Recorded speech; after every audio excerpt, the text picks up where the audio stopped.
Is it really serving you to be on 20 apps and messaging people for 5 hours a day?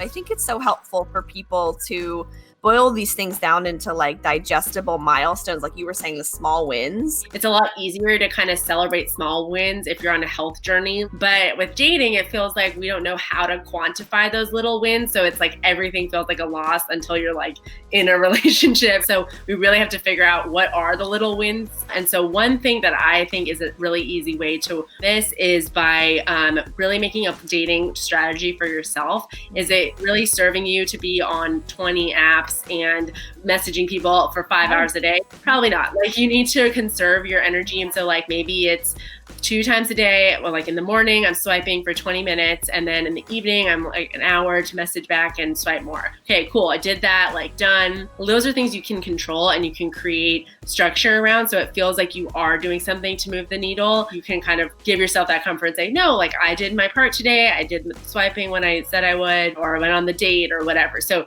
kind of creating that structure around it helps you keep track.